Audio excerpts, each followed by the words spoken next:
Hello friends, ఎలా ఉన్నారు? నువ్వు ఎవరికి సహాయం చేస్తావో వారే నీకు మొదటి శత్రువు.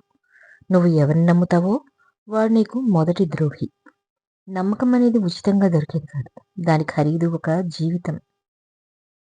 ఈ ప్రపంచంలో ఎంత నటిస్తే అంత బాగా బ్రతుకుతారు. నిజాయితీగా ఉంటే బ్రతకడం చాలా కష్టం. ఎప్పుడూ ఏదో కోల్పోయినట్లు ఉండకూడదు. అది అన్నింటికంటే ఎక్కువగా మనిషిని కుంగదీస్తుంది. నీ పరిస్థితిని అర్థం చేసుకోమని ఎవరిని బ్రతిమలాడకు. ఎందుకంటే వాళ్ళకు ఆ పరిస్థితి ఎదురయ్యే వరకు నీ బాధ అర్థం కాదు. మీ చుట్టూ ఉన్న మనుషుల్లో మంచివాళ్ళు, చెడ్డవాళ్ళు కలిసే ఉంటారు. ఎవరెలాంటి వాళ్ళో నువ్వు తెలుసుకున్నప్పుడే సరైన వాళ్ళతో నడవగలవు. గెలుపనేది నీడలాంటిది. దాన్ని పట్టుకోవాలని చూడకు. నీ దారిలో నువ్వు సాగిపో. దానంతటా అదే నీ వెంట వస్తుంది. అయితే నీ అడుగులు వెలుగు వైపు పడితేనే నీడ ఉంటుంది. గెలిస్తే ఎవరికీ సమాధానం చెప్పాల్సిన అవసరం ఉండదు. ఓడితే నీ సమాధానం వినేందుకు ఎవరూ ఉండరు. విజయం ఎప్పటికీ మీతో ఉండిపోదు. ఎంత ఎత్తైన పర్వతం ఎక్కినా దిగిపోక తప్పదని మర్చిపోకూడదు. ఈ రోజుల్లో చాలా మంది ఆర్థికంగా కంటే మానవత్వం, జ్ఞానం పరంగా వెనకబడ్డారు అనిపిస్తుంది. మీకు దేనినైతే పట్టుకోవడం రాదని తెలిసినప్పుడు దాన్ని పట్టుకోవడానికి ప్రయత్నించి వదిలేయడం కంటే పట్టుకోవాలన్న ఆశను మొదట్లోనే వదులుకోవడం మంచిది. మంచివాళ్ళు తగ్గి ఉంటున్నారు కదా అని పదే పదే నిందించడం మంచిది కాదు. అలరిస్తున్న అలలు కూడా అన్నిసార్లు వినోదం కాదని మర్చిపోకూడదు. మీరు నిల్చున్నప్పుడు పక్కన నిలబడేది కాదు. మీరు పడిపోతున్నప్పుడు పట్టుకునేదే నిజమైన బంధం. నిజాయితీగా ఉండాలి కానీ నిశ్శబ్దంగా ఉండిపోకూడదు. మౌనంగా ఉండాలి కానీ మాట పడకూడదు. విలువలేని చోట నోరు విప్పకూడదు కానీ అవసరం ఉన్న చోట నీ కోసం నువ్వు వాదించుకోవాలి. నువ్వు అందంగా కనబడాల్సింది అద్దం ఎదురుగా కూర్చున్నా నీకు కాదు, నీలో ఉన్న అంతరాత్మకు. మాటను మించిన దివ్య ఔషధం లేదు. మాటను మించిన మహాయుద్ధమూ లేదు. జీవితంలో గెలవాల్సిన చోట ఓడిపోయాను అంటే కారణం ఖచ్చితంగా ప్రయత్నలోపం కానీ, ఓడిపోవలసిన చోట గెలిచాను అంటే మాత్రం ఖచ్చితంగా అది దైవానుగ్రహం. అహంకారం అనేది మనిషిలో ఉన్న మానవత్వాన్ని కోల్పోయేలా చేస్తుంది. కాబట్టి దీనిని అనుసరించకూడదు. సక్సెస్ అంటే మరేంటో కాదు, నీ సంతకం ఆటోగ్రాఫ్‌గా మారడమే. మీ క్యారెక్టర్ గురించి ఒకరు వేలెత్తి చూపిస్తున్నారంటే వారికి నచ్చినట్టు మీరుండట్లేదు అని అర్థం. అంతేగాని మీ క్యారెక్టర్ బ్యాడ్ అని కాదు. వేలెత్తి చూపే వాళ్ళందరూ నీతిమంతులు కాదు. మీరు చేసిన తప్పుల కంటే చెయ్యని తప్పులకు మిమ్మల్ని తప్పుడు మనుషులుగా వేలెత్తి చూపే వాళ్ళే మీ చుట్టూ ఎక్కువగా ఉన్నారు. వాళ్ళు మంచివాళ్ళు అనిపించుకోవటానికి ఎదుటివారిని ఎంత చెడ్డవానిగా చూపించడానికైనా ఆలోచించరు. కాబట్టి నువ్వు ఒకరికి కీడు పెట్టాలని చూస్తే నీకు కీడు చేసేవాడు నీ పక్కనే ఉంటాడని గుర్తుంచుకోవాలి. ఓ పక్షి చెట్టు మీద కూర్చుని తేనెటీగను గమనిస్తుంది.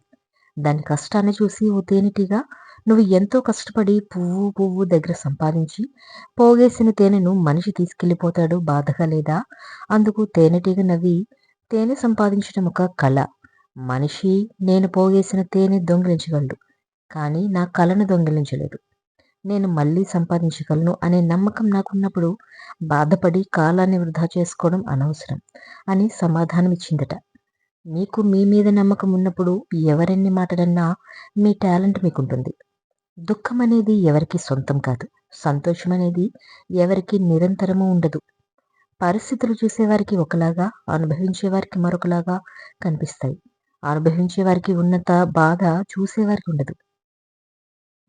అతి ఆవేశం ఎంత ప్రమాదమో అతి మంచితనం అనేది కూడా అంతకు మించి ప్రమాదం. కష్టపడకుండా రైతు పంటను పండించలేడు. కష్టపడకుండా విద్యార్థి పరీక్షలు పాస్ అవ్వలేడు. కష్టపడకుండా సైనికుడు దేశానికి రక్షణ కల్పించలేడు. కష్టపడకుండా క్రీడాకారుడు కానీ, నటుడు కానీ గుర్తింపు పొందలేడు. కాబట్టి ప్రతి ఒక్కరూ జీవితంలో గొప్ప స్థాయి పొందాలి అంటే కష్టపడాలి.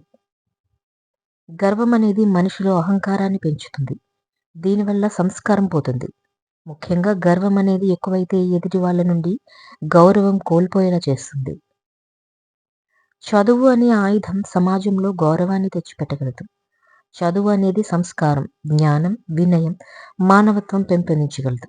అందుకే చదువుకున్న వాళ్ళు సమాజంలో అందరికీ ఆదర్శమవుతారు. జీవితంలో గొప్ప స్థాయిని పొందుతారు. ఎదురుగా వచ్చి కొట్లాడే వాళ్ళను నమ్మొచ్చు కానీ, వెనుక ఉండి కుట్రలు చేసే వాళ్ళను నమ్మకూడదు. గెలుస్తారో, ఓడిపోతారో తెలియని ఆటలో ధైర్యంగా దిగొచ్చు. కానీ ఓడిపోతారు అని తెలిసిన ఆటలో దిగడం ఖచ్చితంగా మూర్ఖత్వం. జీవితంలో ఏ మనిషికైనా గెలుపు పొందే వరకు సహనం ఉండాలి. ఆ గెలుపు పొందిన తర్వాత సంస్కారం పెరగాలి.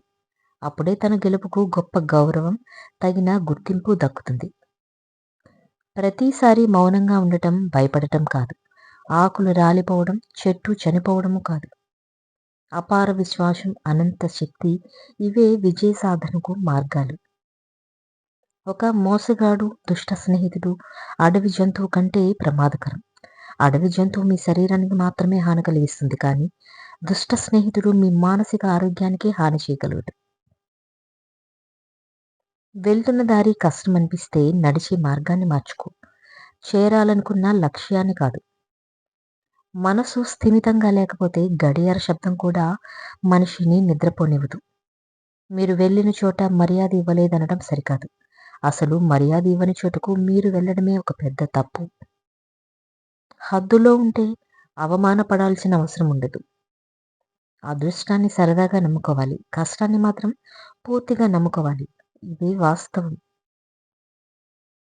ఎదుటివారితో పోటీపడి గెలవాలనుకోవాలి కానీ, వాళ్ళు నాశనం చేయాలనే మనస్తత్వం ఉండకూడదు. అది వారికన్నా మీకే ఎక్కువ ప్రమాదం కలిగిస్తుంది. మనిషికి ఓపిక చాలా విలువైనది. అది ఎంత ఎక్కువ ఉంటే జీవితంలో అంత ఉన్నత స్థాయికి చేరుకుంటారు. మీ చుట్టూ ఉన్న వాళ్ళలో చాలా మంది మంచి వాళ్ళు ఉన్నారు.